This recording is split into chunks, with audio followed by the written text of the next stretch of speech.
Dalam 15 menit, semua anggota tim juga Jeffrey telah sampai di lokasi syuting. Tanpa berlama-lama, eksekusi segera dimulai. Meski Reina bertugas di bagian pasca produksi, namun ia diminta membantu tim yang lain menyiapkan properti sekaligus belajar agar mendapat gambaran cara kerja tim produksi. Dalam 2 jam proses syuting pun berakhir. Jeffrey menyalami beberapa kru yang bertugas sebelum akhirnya duduk untuk beristirahat. Kebetulan di samping kanannya telah ada Reina yang tengah fokus dengan laptopnya. "Bah, sibuk sendiri aja," ucap Jeffrey setelah meneguk air mineral di tumbirnya. Reina mengernyitkan dahinya lalu menoleh ke sumber suara.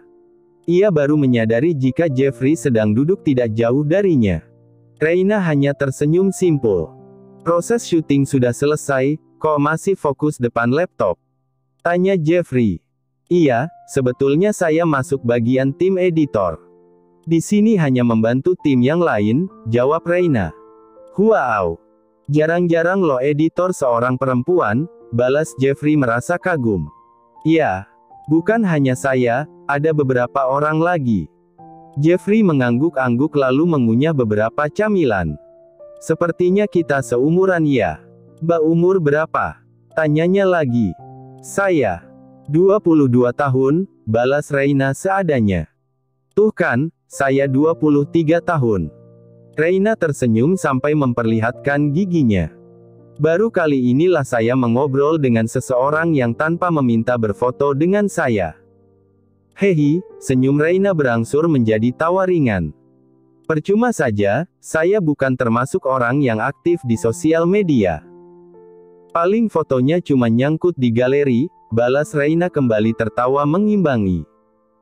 "Ya sama saja, artinya Mbak merasa bangga bisa berfoto dengan artis terkenal." "Duh, saya merasa harga diri saya sebagai artis mendadak turun." Hahaha, Jeffrey mencandai sebagai awal keakraban mereka. Mereka kembali tertawa. "Oke semuanya. Kita bersiap kembali ke studio. Terima kasih atas kerjasamanya. Stay healthy everybody," teriak pimpinan produksi yang menjadi akhir dari perbincangan Reina dan Jeffrey. Jeffrey bangkit dari duduknya dan menghampiri Reina. "Good luck." "Bah," ucap Jeffrey sambil melihat name tag yang Reina kenakan. "Reina," lanjut Jeffrey lalu melanjutkan langkahnya. Reina terpaku mendengar ucapannya yang tiba-tiba lalu tersenyum sekenanya. Perempuan mana yang tidak tersipu mendapat ucapan selamat dari aktor terkenal. Semakin hari semakin terasa berat badan yang terus bertambah dan membuat Lia merasa begah. Namun ia belum berencana untuk mengambil cuti kuliah. Meski terkadang merasa malu karena perut buncitnya yang sudah jelas terlihat menjadi pusat perhatian beberapa orang di kampus, namun Lia masih cukup bersemangat mengikuti pelajaran di kelasnya. Seperti biasanya, Mang Ujang mengantar Lia sampai ke kampusnya. "Alhamdulillah. Sudah sampai, Neng," ucap Mang Ujang dengan sumringah. "Oh. Sudah sampai ya, Mang Ujang," balas Lia karena sedari tadi ia tertunduk sambil memegangi kepalanya.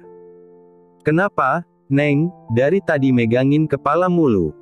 Sakit kepala ya, Neng?" tanya Mang Ujang. Iya, tapi masih bisa ditahan kok, Mang," jawab Lia berusaha tenang dengan sakit di kepalanya. "Duh Neng, kalau memang sakit, lebih baik nggak usah masuk, izin saja dulu." "Nggak apa-apa kok, Mang. Kalau gitu saya langsung ke kelas aja ya, Mang," balas Lia sambil bersiap untuk keluar dari mobilnya. "Iya, Neng. Hati-hati." Lia turun dari mobil setengah sempoyongan, sampai berjalan beberapa langkah, kakinya sudah terasa tidak mampu menopang tubuhnya dan pandangan yang mulai kabur dan akhirnya bruk. Lia terjatuh. Lia pingsan tidak jauh dari mobilnya. Untunglah Mang Ujang belum sempat memutar mobilnya dan segera turun seketika melihat Lia yang terjatuh. "Ya Allah, Neng Lia!" teriak Mang Ujang dengan panik. Mang Ujang segera menghampiri Lia. Seketika itu pula beberapa mahasiswa lain turut menghampiri dan mengecek kondisinya. "Ya Allah! Mas, tolong dibantu, ucap Mang Ujang pada siapa saja yang menyaksikan. Kita bawa saja ke unit kesehatan kampus, ucap salah seorang mahasiswa. Akhirnya dua mahasiswa menggotong tubuh Lia sampai ke UKK yang tidak jauh dari lokasi Lia pingsan. Ya Allah! Kasihan Neng Lia, mana dia sedang hamil, semoga tidak terjadi apa-apa dengan bayinya, ucap Mang Ujang seorang diri dengan meringis sambil melihat proses penanganan Lia. Mang Ujang segera menelpon Ray. Tidak menunggu lama, Ray langsung mengangkatnya. Halo, Mas Ray, ucap Mang Ujang di balik telepon. Iya, Mang Ujang, ada apa? Tanya Ray dengan nada datar. Ini loh Mas, Neng Lia pingsan di kampus, balas Mang Ujang dengan nafas yang tersengkal-sengkal akibat panik. Apa? Lia pingsan? Sekarang dia di mana? Sekarang sedang ditangani di unit kesehatan kampus. Tapi masih belum sadar, jawab Mang Ujang. Ya sudah kalau begitu saya segera ke sana, balas Ray sebelum akhirnya mematikan teleponnya. Ray langsung menuju kampus dengan perasaan khawatir. Lia, kenapa kamu bisa sampai pingsan begitu? Aku tidak bisa memaafkan diriku sendiri kalau terjadi apa-apa denganmu, gumam Ray dalam hati sambil terus mengemudi. Dalam beberapa menit Ray sudah sampai di halaman kampus. Ini kali keduanya Ray menginjakkan kaki di kampus Lia. Ray berjalan dengan gagahnya mengenakan setelan jas hitam dan kacamata hitam. Langkahnya yang cepat menambah karismatik di diri Ray. Ray menghampiri seorang mahasiswi yang kebetulan berpapasan dengannya. Mbak, mau tanya, unit kesehatan kampus di mana ya? Tanya Ray. Mahasiswi itu terlihat tampak gugup hanya dengan melihat ketampanan wajah Ray. Di sana. Dari sini lurus saja, sekitar 20 meter lalu belok kiri, kanan maksudnya. Langsung kelihatan kok, balas mahasiswi itu. Oke, makasih, balas Ray singkat dan langsung bergegas menuju lokasi. Apa dia dosen baru?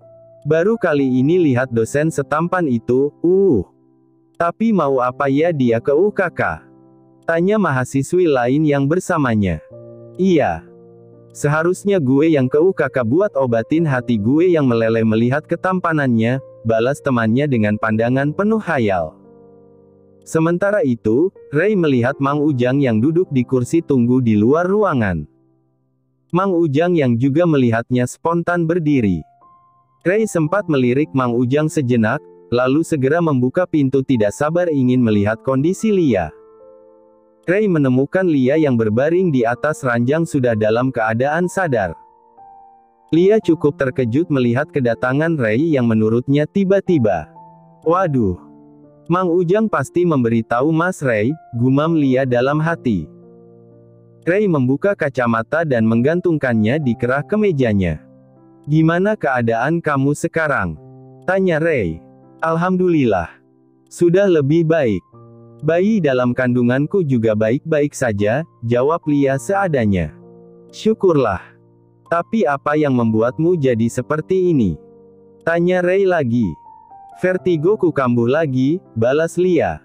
Ray menghela nafas lalu membuangnya perlahan. Dari awal Mas sudah khawatir dengan kepadatan jadwal kuliah yang bisa saja mempengaruhi kesehatan kalian berdua. Mas mau kamu ajukan cuti secepatnya, ucap Ray. Iya, Mas. Ya sudah, ayo kita pulang. Ajak Ray. Lia berusaha bangun dengan susah payah karena sisa sakit kepala yang masih terasa. Sini, biar Mas bantu.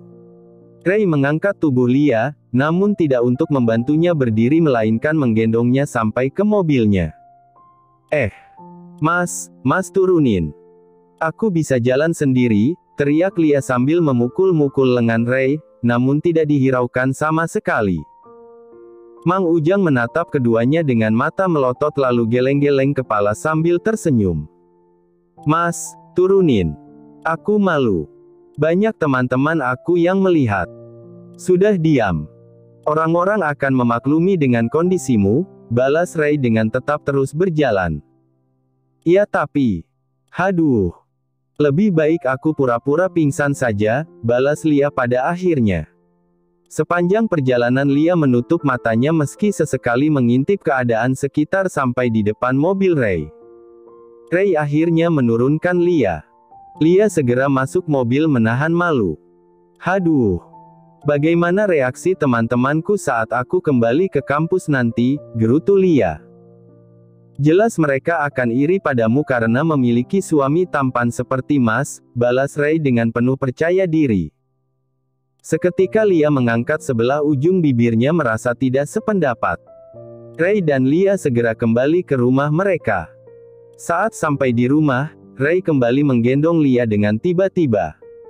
"Ark, Mas, kamu bikin aku kaget saja," ucap Lia merasa terkejut.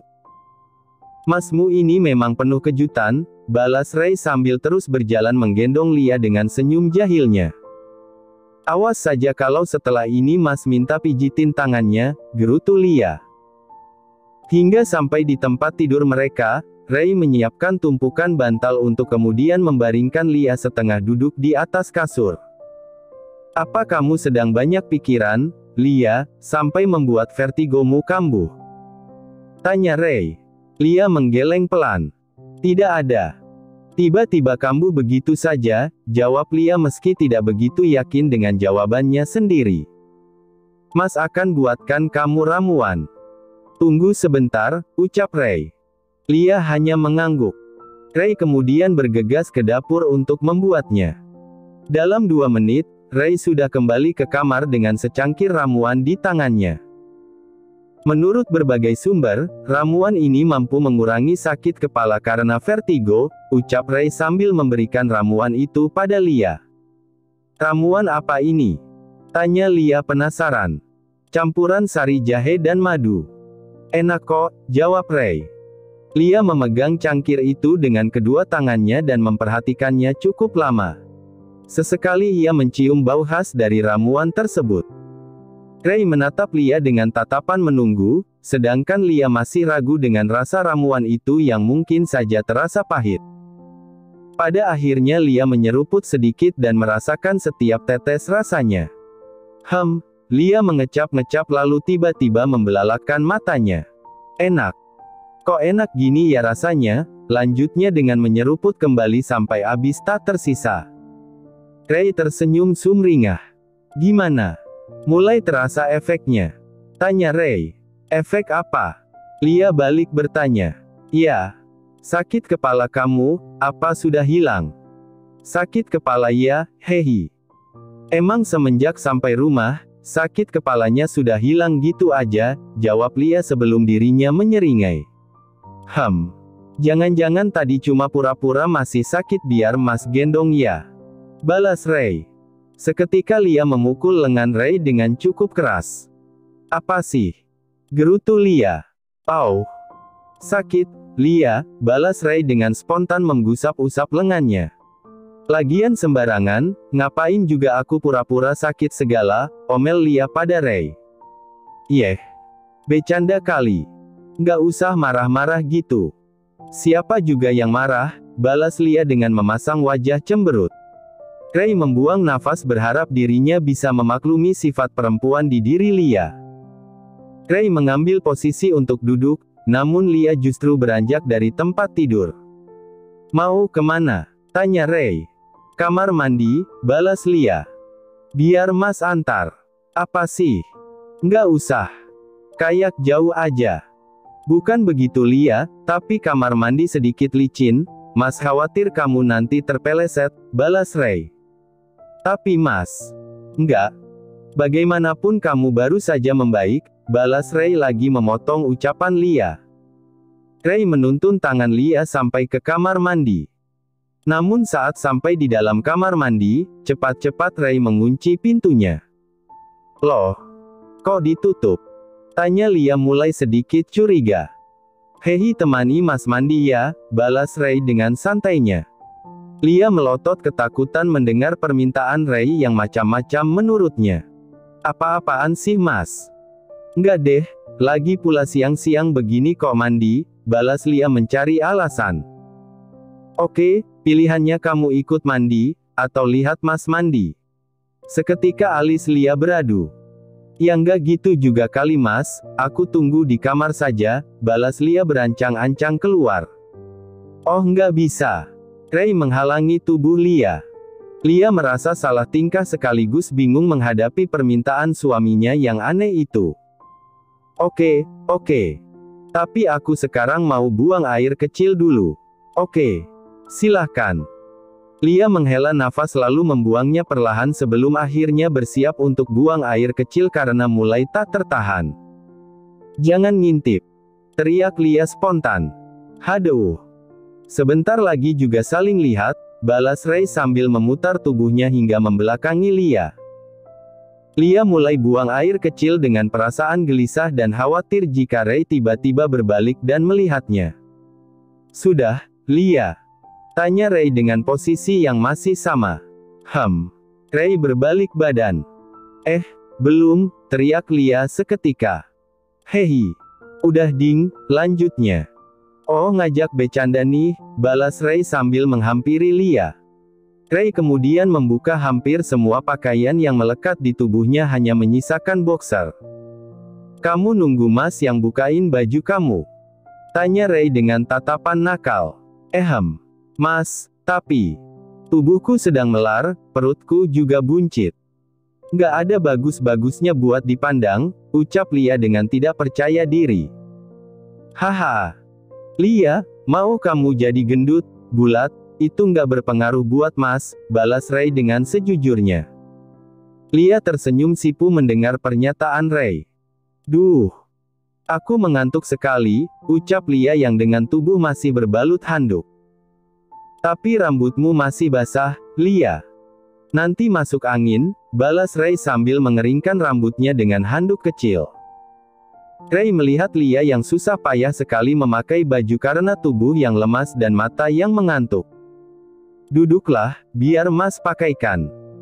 Nanti Mas keringkan rambutmu dengan hair dryer, ucap Ray sambil menuntun Lia duduk di atas ranjang. Setelah memakaikan baju, Ray mengeringkan rambut Lia menggunakan hair dryer beberapa menit lamanya. Oh ya, Lia. Dalam waktu dekat Mas akan mencarikan asisten rumah tangga. Supaya kamu tidak kecapean mengurus rumah, ucap Ray dengan kedua tangan yang masih mengeringkan rambut Lia. Tidak ada jawaban dari Lia, tiba-tiba saja tubuhnya jatuh bersandar pada tubuh Ray yang membuat Ray terkejut. Lia ternyata tertidur. Ray membetulkan posisi tubuh Lia agar dapat tidur lebih nyenyak. Saat Lia terlihat tampak lelap dalam tidurnya, Ray menyempatkan untuk bersantai dengan membuka ponselnya menjelajahi sosial media berupa Fuck Asterisk Book. Tidak biasanya Ray aktif membuka akun Fuck Asterisk Book-nya, namun kali ini ia memiliki tujuan lain. Ya, dia mencari sebuah nama. Fahmi Hidayat. Mungkin ini orangnya, gumam Ray dalam hati lalu membuka profil dari nama tersebut. Ray melihat bio serta postingannya. Rupanya seorang Fahmi bukan orang yang juga aktif di sosial media, namun Ray menemukan beberapa foto lama di mana memperlihatkan background, Twin Tower, gedung yang menjadi ikon dari sebuah negara yaitu Malaysia. Ray kembali mengingat cerita masa lalu Lia saat mereka sedang bersantai di villa di Waruwangi. Oh Ray dan Lia. Ray, Lia, juga Sarah telah selesai berenang setelah mereka menghabiskan waktu menikmati keindahan Bukit Waruwangi hampir 1 hari penuh. Ayo kita kembali ke villa. Agar kita bisa beristirahat dulu 1-2 jam sebelum bersiap pulang, ucap Lia setelah beranjak dari kolam renang. Iya, lagi pula Mas sama Bapak pasti sudah menunggu kita, balas Ray yang juga ikut menyudahi renangnya. Iya, Kak, balas Sarah. Mereka akhirnya bersiap untuk kembali ke villa. Mereka berjalan dengan Sarah yang melangkah lebih dulu sedangkan Ray dan Lia berjalan santai sambil berbincang sampai tak terasa mereka telah sampai. Ray, Lia, dan yang lainnya mengemas barang-barang mereka untuk persiapan kembali ke rumah. Bagaimana, Mas? Kamu menikmati liburan kali ini? Tanya Lia sambil mengemas beberapa barang. Ya, lumayan. Tempatnya bagus dan masih asri, Cukup nyaman untuk bersantai keluarga, jawab Ray lalu merebahkan tubuhnya dengan kedua telapak tangan menjadi bantalan kepalanya.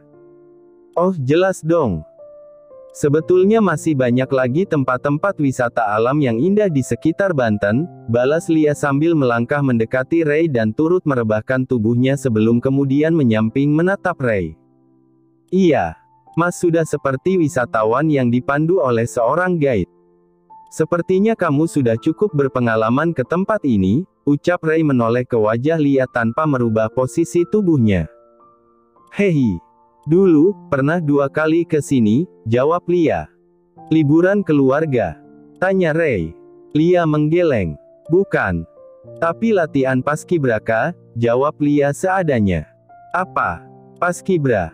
Kamu pernah menjadi anggota paskibra? Tanya Ray seketika bangun sedikit terkejut merasa tidak begitu percaya dengan pernyataan Lia. Lia ikut bangun dan mengangguk pelan. Hahaha, Ray tertawa terbahak. Loh, kok malah ketawa sih, balas Lia dengan mendengus. Maaf. Mas hanya tidak menyangka saja kalau seorang Lia yang lugu ternyata mantan anggota paskibra. Kok kamu baru cerita hal ini? Ngapain juga cerita-cerita masa lalu? Cuma bikin sedih, balas Lia dengan sikap manjanya memeluk bantal. Kok sedih, harusnya bangga dong. Lia menghela nafas dan membuangnya dengan lega. Dulu aku sempat mendapat beasiswa melanjutkan pendidikan tingkat tinggi di Malaysia, ucap Lia. Wow, keren, balas Ray spontan. Siapapun yang mendengarnya berpikir bahwa itu suatu prestasi luar biasa yang sayang jika disia-siakan. Tapi, tetap saja untuk biaya sehari-hari selama kuliah harus ditanggung sendiri. Keluargaku mana bisa mencukupi itu, jelas Lia. Ray memasang wajah iba. Apa pada saat itu hanya kamu yang mendapat beasiswa? Tanya Ray lagi. Di angkatanku, hanya aku. Tapi angkatan sebelumnya pernah ada, dia juga cukup berjasa dalam mendongkrak semangatku sampai mendapat beasiswa itu, balas Lia dengan sumringah kemudian terdiam sejenak. Dan dia mengambil kesempatan itu hingga sekarang, lanjut Lia. Wajah sumringahnya berangsur menjadi datar. Siapa namanya? Tanya Ray. Lia melirik sejenak ke wajah Ray. Fahmi Hidayat. Dia sekaligus pelatihku semasa mengikuti latihan paskibra. Orangnya tegas, tekun juga pintar tapi yang terpenting dia juga religius. Hampir semua orang mengagumi sosoknya, balas Lia terdengar cukup semangat hingga ia menyadari sedang berhadapan dengan siapa. Seketika Lia menutup mulutnya dengan telapak tangan. Ray tertegun dan memikirkan hal apa saja yang telah mereka lalui di tempat itu. Sampai-sampai Lia mengajaknya ke tempat yang menjadi kenangannya. Lia seolah menangkap ketidaknyamanan Ray mendengarkan pembahasannya. Ya sudah, ayo kita bersiap pulang. Ucap Lia seketika mengalihkan pembahasan. Ray hanya mengangguk dengan tatapan yang tersesat. Mata Ray memicing ke arah gagang lemari yang jelas-jelas tidak menarik untuk dipikirkan. Justru pikirannya mengembara dengan kedua tangan yang masih mantap menggenggam ponselnya. Apa karena dia juga yang menjadi alasan Lia berniat menjadi TKW di Malaysia? Tanya Ray dalam hati. Ray kemudian beranjak dari tempat tidur, langkahnya perlahan menuju sebuah lemari dan membuka pintunya. Kemudian Ray membuka laci kecil tersembunyi di balik lemari. Ray menatap sebuah benda yang berada di dalamnya cukup lama. Ponsel Lia yang dulu yang berhasil ia dapatkan dari tangan Sylvie dan tidak pernah ia cek isinya. Sampai pada ketika Lia bercerita masa lalunya, Ray tertarik untuk menghidupkan kembali ponsel Lia dan menemukan percakapan antar Lia dengan Fahmi via chat maupun telepon. Mengapa aku sampai merasa khawatir dengan hal ini? Jelas-jelas dia hanya masa lalu Lia yang bahkan tidak sampai terjalin hubungan apapun, gumam Ray dalam hati. Tiba-tiba ada yang menelpon ponsel Ray. Ray segera mengangkatnya dan mereka nampak akan membicarakan hal penting seputar perusahaan. Ray melirik ke arah Lia yang masih terlelap, ia tidak ingin pembicaraannya di balik telepon sampai membangunkan tidurnya. Ray kemudian bergegas keluar sampai melupakan sesuatu. Ray lupa menutup kembali lemarinya dan pergi begitu saja. Perbincangan Ray rupanya cukup lama. Lia sampai terbangun dan tidak menemukan Ray di sampingnya, melainkan melihat lemari yang dalam keadaan terbuka. Seketika Lia membelalakkan matanya. Apa kamar ini baru saja kemasukan maling? Gumamnya mulai merasa panik. Lia segera bangkit dan memeriksa isi lemari yang lain. Yang lainnya nampak tidak ada yang berubah, ucap Lia seorang diri sebelum akhirnya memeriksa laci kecil yang baru saja ia ketahui. Alis mata Lia beradu ketika mengetahui sebuah benda yang jelas ia sangat mengenalnya. Ponselku, ucap Lia. Tiba-tiba Ray datang dan menemukan Lia dengan sebuah ponsel di tangannya. Mas, ini maksudnya apa? Tanya Lia. Ray terkejut sekaligus merasa panik. Namun untuk apa Ray menutupi kenyataannya? Ray melangkah mendekati Lia. Ia menghela nafas menyiapkan jawaban yang tepat. Mas berhasil merebutnya dari Sylvie, jawab Ray seadanya. 2 tahun yang lalu, dan Mas masih menyimpan ini. Untuk apa Mas? Tanya Lia mulai merasa curiga. Baiklah. Biar sekaligus Mas ungkapkan kegelisahan Mas, ucap Ray. Lia mengernyitkan dahinya tidak mengerti maksud Ray. Selama 2 tahun itu pula ponsel itu dibiarkan dalam keadaan mati. Tapi, Mas merasa khawatir dengan sosok yang bernama Fahmi, lanjut Ray. Seketika Lia tertegun. Mas melihat ada tatapan yang berbeda saat kamu menceritakan sosoknya. Karenanya, Mas tertarik melihat isi ponsel lamamu dan menemukan percakapan antara kamu dengannya. Apa dia cinta pertamamu? Tanya Ray dengan tetap kalem.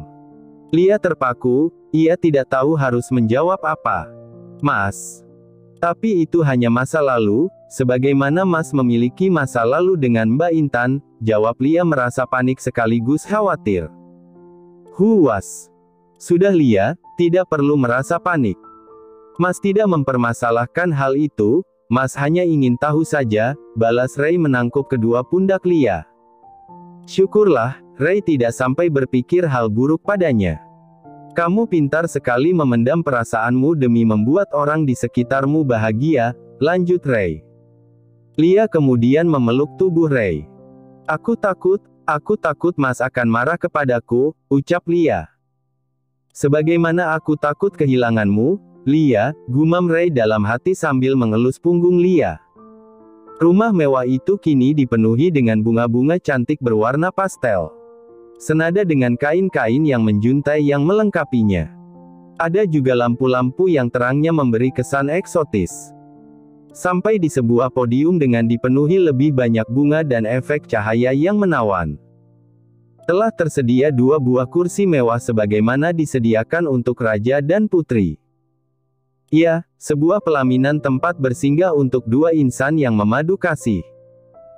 Pertanda akan terjadi sebuah peristiwa penting sepasang kekasih mengikat janji dalam pernikahan suci. Terima kasih sudah menonton, guys. Jangan lupa klik like jika kalian menikmati cerita ini, subscribe untuk update konten seru lainnya, dan tinggalkan komentar di bawah tentang apa yang kalian pikirkan atau cerita apa yang ingin kalian dengar selanjutnya. Dukungan kalian sangat berarti. Sampai jumpa di video berikutnya.